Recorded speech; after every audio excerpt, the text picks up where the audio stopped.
Hello, everyone. I'm Oscar Ortiz, the Executive Director of Sebastian Strong. And before we get started, I want to make sure I thank Grant, Mike, and the entire team at Community Newspapers for their partnership and support on this series. This is the first of these shows. It's called the Sebastian Strong Spotlight on Community Superheroes, powered by Community Newspaper. These are going to be intimate and casual conversations with members of the community who support our efforts at the foundation. Since this is our first one, I'm going to provide a little more background on the foundation. Sebastian Strong Foundation was founded in 2017, shortly after I lost my 16-year-old son, Sebastian, to a rare form of cancer. It was through that journey that I learned about the lack of innovation and the lack of treatment options available for kids. Sebastian's only treatment option was over 40 years old, no matter where I would have gone in the world for treatment. So it was through that brutal 14 months, we lost Sebastian at the end of 2016, and I knew I needed to do something different. The pain of hearing there are no more options for your child is just something that wasn't acceptable. And we started the foundation from scratch with some amazing people behind us, and little by little grown to the point where we've had over $6 million in impacted research at leading research institutions throughout the country. So that's only possible because of the support of amazing people who support us, our superheroes. And with that, I'd like to introduce one of them who's a dear friend, a community leader, an amazing supporter, a founding member of the foundation. And actually, Lou, you were also a client in my prior corporate life before that at Total and U.S. Century, and just proud to call you my friend. So thank you for being here, Lou. Lou is also the chairman of and CEO of U.S. Century Bank. So Lou, I've given a little background on the foundation. Just talk about how you got involved and how your perspective on the journey. Sure. Well, I'm a career banker, 42 years in the industry, and all along the way, community banks, serve their community. And I like to always encourage our people, and in every organization that I ever worked for, we were very passionate about giving back to the community and, sourcing those causes that were worthy, near and dear to our hearts, that we were passionate about. A number of years ago, about 15 years ago, I ran into a group of kayakers. There were teachers and alumni from Christopher Columbus High School, and as you know, this is our alma mater. And I met these guys, and they had put together a group that paddled and raised money for the American Cancer Society. And the American Cancer Society has an annual event in which you raise money by, basically it's a walkathon. And it's very popular in college campuses and in high school campuses. And this group wanted to participate, but they wanted to do it in a different way. And the way that they did it was by doing an expedition kayak trip from Miami to Key West, 7 days, 162 miles. And one thing led to another. And I ended up doing the trip for the first time almost 15 years ago. And it was, it's tough. It's probably one of the most challenging things I've ever done physically. But we raised a lot of money. The group originally in its first 7 years was more of a smaller grassroots thing. I came in as the president and CEO of Total Bank at that time. And I was able to kind of throw my corporate muscle behind this. Our marketing department, we helped raise a lot of money for them. And then, Oscar, you and I have been friends for a long time, and I was very aware of what you and Rose and the family were going through when Sebastian was diagnosed with cancer. And, we all, prayed for the family and saw what you all went through. And, we grieved when we lost him. And I remember being at the services where you eulogized and spoke that you were going to commit your life to, finding a cure. And at that moment, I thought it was, a father who was grieving in a moment of loss, saying something that he meant at the time. Never thought that you truly were going to make a life-changing commitment. I didn't either. No, I'm sure. I'm sure. And it just so happens that this group that was about to paddle had all knew you, because they were all guys from Christopher Columbus High School. And I asked them if we could include a kayak, which would be paddling in honor of Sebastian. And the group said yes. And at the same time, you started the foundation, and you reached out to me to be one of the founding board members. And to make a long story short, the group raised a lot of money, and we did too, for that single kayak. And I think you kind of followed the trip on the sidelines, on every beach that we landed, you and Rose were there. The following year, Oscar actually joined the group, and he paddled, and he saw how tough it was. But I think he also got hooked on how beautiful it was, to see South Florida from a different perspective. And after that, you decided that, this was going to be something that the foundation wanted to do in a different month, in a different way. And then and focused on pediatrics. I think that was the big thing. That was the big difference. The American Cancer Society, right. and just from an education standpoint, right. for the audience, the American Cancer Society has done a lot of wonderful work. Right. But one of the challenges with pediatric cancer in general is the lack of knowledge, the lack of awareness around it. Like I said, Sebastian's only treatment option was over 40 years old.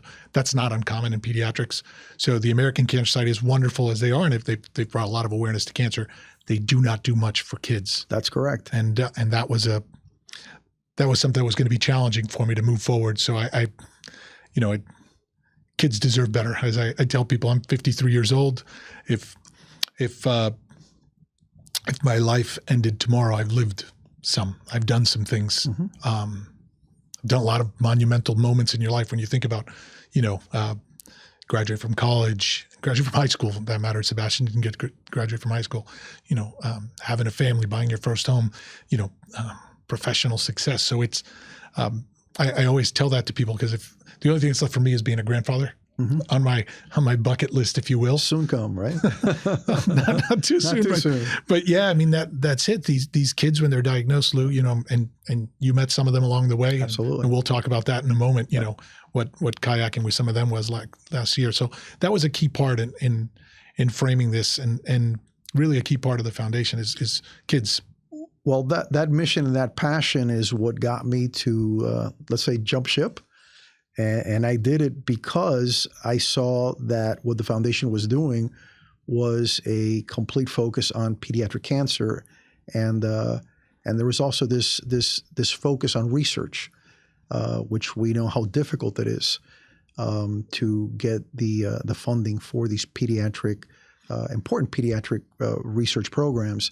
And the fact that you organized the foundation the way that you did, with an advisory board of true medical experts that not only report back to the foundation as to where are your dollars going, the accountability of every cent is there. And I can't say that the American Cancer Society can do that. As wonderful as they are, correct. This is something that is so focused and so pointed that it moved me. And honestly, with what I do in my career in the bank, it was difficult for me to join the board, but I was on it for a few years, and now we have representation from the bank. Yeah. No. We have a director, and Marta Guerra, which to me is a superstar. Fantastic. And so our bank is very committed to the support of the foundation, But what I've seen the foundation do is amazing, and the group of people that are there as directors are committed. They're all great friends. Yep. They represent so many different areas of the community. Very fortunate to have that group. Absolutely. Absolutely wonderful group. And one other thing I wanted to add that you said that's important for the audience, particularly this first time, because there's a parallel in the work the banks do, these medical advisors, these doctors who basically tell us where the money goes, because we're not qualified as lay people to determine where that goes. Not only do they guide us, but they also like you said, do the supervision. I always draw the equivalent as a construction loan. Yeah. You get it in tranches because we structure these deals now. I've benefited from the business background because when we make one of these research grants now, we've now included a tail where should it be commercialized, the foundation would benefit financially. Sure. But on top of that, the reporting that's required on an annual basis to receive that next tranche, if you will, of funding. Those doctors are critical to help us do that. So it's run like a business because very often people think it's yes, it is obviously a passionate job, but taking into account, that's why having these professionals and having people like you, not only supporters, but board members, critically important because we run it as a business, and a lot of people don't recognize that. The accountability is key. And I think that's what attracts a lot of people when they understand what the foundation's mission is that every cent is accountable. You know what program it's going to, and it's reported on an ongoing basis. And a lot of times these initiatives or these research programs find it very difficult to find the funding. And Sebastian Strong, I wouldn't say takes a gamble, but understands that, sometimes great things happen. High risk, high reward. Yep, That's absolutely. And I'll share with you, and I think I shared with you in a personal conversation recently. I was doing a road trip visiting hospital in DC, a hospital in Philadelphia, and a hospital in New York. Following up on funding we've recently done. And when I was in DC, this is a brain tumor project for DIPG. It's a deadly brain tumor. It's 99% mortality rate within 5 years. While we were there getting an update, this is a $700,000 project we committed to in 2022. We were getting the update, and it turns out that this is already in a trial. They have 8 kids participating in this trial, and this is kind of a Hail Mary because these people have gone to other places and kind of said, all right, conventional treatments are not working. This is it. And one of the doctors who's participating in this research said, one of the kids on the trial is here. Would you like to meet Vivian? I'll keep the last name out, but so I got to meet Vivian and her family and Lou. Just that meeting was one of the most impactful moments I've had because not only did I get to see, it was the first time we got to see a direct, where the direct investment has gone, and to have that mom say, if it wasn't for what you guys do, and when I say you guys, I really mean the community because this is a communal effort. This is you're a shareholder, if you will, as a supporter. Wouldn't know what we do without you. I can't tell you how impactful that was because I know there's nothing I wouldn't have done for that moment, for someone to be able to do that. So thank you for what you and your team have done to create moments like that. And our goal is to continue to create moments like that. I wanted to ask you from the bank perspective, I know that you guys do a lot of fun and creative things to get the whole team engaged. You've got how many employees at the bank? About 200. Okay. And Martika's been telling me about some of the things going on, but I'd love to hear a little bit about some of the ways historically and what you guys are doing now to get the people involved. We engage every department and ask them to participate and to come up with ideas. So you have corporate sponsorships. We reach out to clients and friends and family and everybody, ask for the donations and explains why it's important. But then the departments try to outdo each other. And, you'll have everything from, bake sales to pizza days to ice cream days. We have a dear friend of ours, Mike Kayak, who the other day donated, I forget, 45 or 60 very large, beautiful orchid plants. And he gave them to the staff.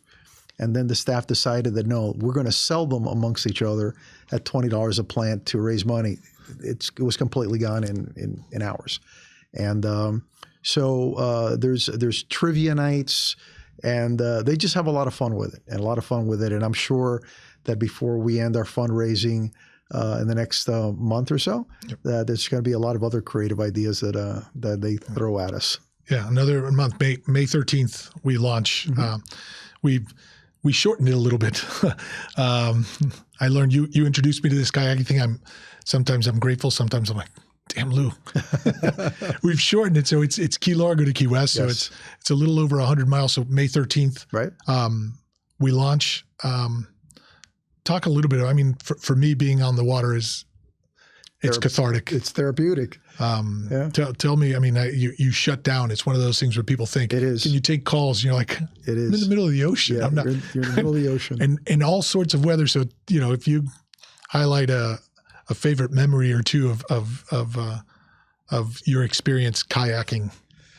I've had, I think I've done now a total of, I think it's 13 trips. And not too long ago, I was trying to calculate how many miles have I put in between the trips and training. And I think it's over 2,000 paddling miles, which I never thought in my life I would do. Yeah. No. But I never thought I'd own a kayak, and I ended up owning 7. I got very passionate about the sport and the Plus a couple you've contributed to, yes, to us. yes, so it's 7+. 7+. No, it's beautiful. We have I remember some early mornings when you get on the water and you're seeing the sunrise and the seas are still and you're paddling and you've got dolphin on your right and dolphin on your left, and you're seeing the bioluminescence in the water. You're literally seeing South Florida 2 inches above the water and maybe a quarter of a mile or more, or maybe even sometimes upwards of a mile offshore. And it's a completely different perspective. There's few times in your life that you can truly be alone, And when you're out there on the water, there's no engines, there's no sails. It's just you, a boat, and a paddle. Yeah. And it's beautiful. It's beautiful. You've seen sunrises, sunsets. We've been through storms. Yep. Yeah. We've seen sharks. We've seen hammerheads. All sorts of fun stuff. All kinds of stuff. We've run into. I remember one year that we ran into a balsa that had been abandoned from some poor refugees that were crossing over from Cuba. We found a floating raft and pulled up to it, and all of a sudden you see clothes and shoes and toys and say, who was here? What was this all about? But I think it brings us all together, and the team every year changes. We have a lot of friends that come back and do it again. Yeah. We cut up. We say a lot of jokes. We have a great time. Yeah. It truly is. But it's still physically. It's a lot of work. Tough. Last year you dragged one of your board members and college buddy.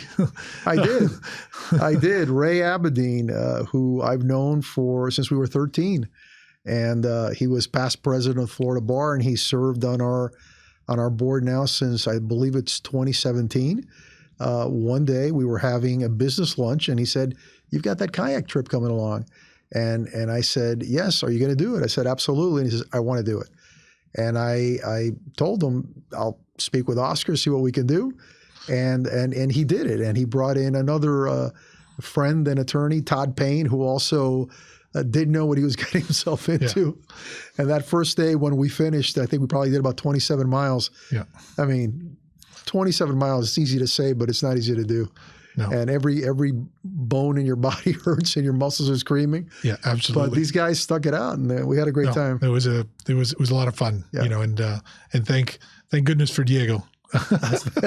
Diego Ramos was one of Sebastian's best friends, who actually interned with you while he was at Columbus too. Yes, he did. He's now a CPA for Grant Thornton up in Charlotte, North Carolina. He'll be back down again. Excellent. So looking forward to that. Yeah. And then what I was going to close, one of the memorable moments from last year for us, we've started to bring families. We experimented with it in 1 year before, but last year we were able to bring 4 families. I remember that. We brought childhood cancer survivors, Gabby, Zoe, and the 2 Jakes came in with us that last mile. And Lou, it's one of the more impactful moments that I've had. They jumped in the kayaks with us. We met them, and some of them came in with their parents. Yep. What a special moment. I will never forget that ending. Of all the final days, that final hour paddling, that final mile with these kids who are cancer survivors. Many of them are still going through treatment, and there wasn't anything but smiles and love and joy and laughter, and to be able to be part of that and to experience that, and to represent our bank, who was so involved in it, was very special for me. No, it was special for me, and you guys have been there from day one. So you're superheroes, and I'm grateful for you and your team and all you do. So I don't know about superhero, but well, yeah, I mean, I do use it that way because it's so hard when we see these kids, and unless people know, and I share these facts with people on a daily basis. This is part of what I do. And I always tell people, now that you can't unknow. Some people respond in some ways, some people respond in others. You and your team have responded in a unparalleled support, and I'm incredibly grateful for that. So to me, superhero. All right. Well, as a father, okay, to two beautiful daughters, and I think pretty much all of our paddlers and all of the members in the bank that not everybody's a parent, but a great majority are, they understand. I think once you become a parent, you change completely. Yep. And your life revolves around those kids, and so it becomes even more important. Superhero is yeah. It's kind I'm of a going cool with term. it. I'm going All with right, it. That was the logo. That's kind of what we went with, because these kids are our superheroes, and it takes a community of superheroes to make the world a better place for these kids. I no longer look good in spandex and a Speedo and a cape, but maybe there was a time when I could get away with it. Maybe that's a fundraising opportunity. We get Lou in a superhero outfit. I don't think I'd pay for that. But I think I can get some people too, though. Lou, I want to thank you for being part of this as we close out. Thank you so much for your friendship, for your support, for U.S. Century support through everything we do, and looking forward to building upon that. Well, Oscar, it is a pleasure. You've been a friend seemingly forever, and you always will. So count on U.S. Century Bank and us to do it again this year. I appreciate that. I'm going to close with just a few facts to make sure I don't miss things. If you want to learn more about the kayaking, the keys for a cure, we launch May 13th. But you can go to our website at www.sebastianstrong.org. You can also visit us on Instagram. It's Seb Strong, SEBSSTRONG, and then it's Sebastian Strong Foundation on Facebook and LinkedIn. So you can learn more about that. If you're an avid kayaker and interested in maybe participating, this is a fundraiser, reach out to me directly at oscar@sebastianstrong.org. This is not for... This is a serious endeavor, so we'll have to have a conversation about it. And if you simply want to donate, again, go to our website and learn more about that. And then the last piece I wanted to close with is April 27th, we're having a kind of a kickoff party, launch party at Tank Brewery. It's a little bit nostalgic. It is, for those of you that are around my age and you remember Howl at the Moon and the dueling pianos, we're bringing them back down. It's going to be a private event. Again, on our website at sebastianstrong.org. Thank you guys for your time and for listening to us. And if you have suggestions, I want to close with this. If you guys have suggestions for the future, things you want to hear, people who you think would be interesting to interview, again, use that same contact. You can go to the website or oscar@sebastianstrong.org and let me know. Thanks again, and thank you to community newspapers for their support.